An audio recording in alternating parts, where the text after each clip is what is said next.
We have bad boys possibly returning to Scottish football. We have the South Korean boys coming to Celtic, and we have Hearts making their second signing in the space of a week. What the heck is happening? Welcome back, guys, to Fog Football. It is all going down today, 24th of July.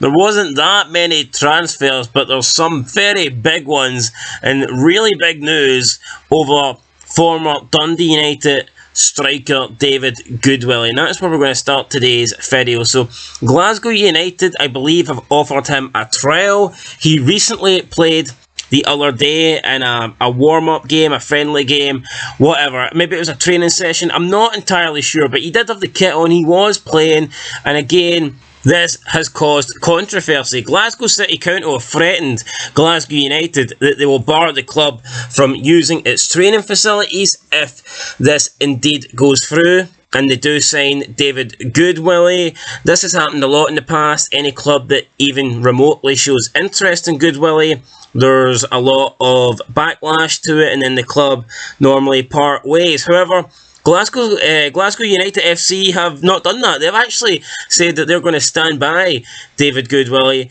The club have said there's been a witch hunt against the player. Now, Rape Crisis Scotland said the club has sent a clear message of disregard to survivors of rape and sexual violence. Now, Glasgow United FC have not confirmed if Goodwillie has been signed yet, but however, a spokesperson for Glasgow United FC said they would not walk away from him like every other club. They said, quote, David Goodwillie has never been charged for this offence. He has no criminal record and has never appeared on any offenders register. How can he show remorse for something he staunchly claims he did not do? We do a lot of work in our community helping those in need, and this is only an extension of that work. We are supporting David with his mental health and will continue to do so. This witch hunt has gone on far too long, and the use of any person's life as a political football is unacceptable. End of quote. So, I mean, it looks like Glasgow United might end up signing him. But of course, council leader Susan Atkin has said that he's not showed any remorse. This would send a very clear statement about its attitude for the safety of women and girls, called him a rapist, this and that. Look, at the end of the day, this guy, there's no proof. We're basically just believing the woman that has accused him over his word. And why that has happened, I do not know. But I think the guy deserves a second chance. Like Glasgow United said, there does seem like there's a witch hunt on here. This guy's never been proven of anything.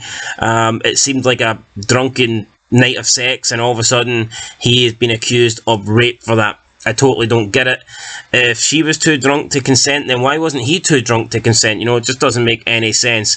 Anyway, let's move on. Let's talk about Celtic. They've made a double signing. This is official from South Korea. I think some people feared that maybe the Asian connection would be gone when Ange left the club, but that doesn't look like it is the case at all, because Celtic have signed South Korean pair Kwang Hyuk Kyu and Hang Hyung Young. So I don't know if I've pronounced these right or wrong, but I'm going for it. So yeah, that's the names that I'm going with. They've both arrived on 5-year deals as well. So, and they're both 22 and 21 respectively. So, I mean, two young players, 5-year deals. If these two turn out to be good, then, I mean, Celtic are looking in such a good position, aren't they? Because they've got two good young players that have committed their futures to the club, and even if they go on to be superstars, you know, you can sell them with like 3-4 years left on their contract. So if they're good players, this is great business by Celtic. But it remains to be seen, because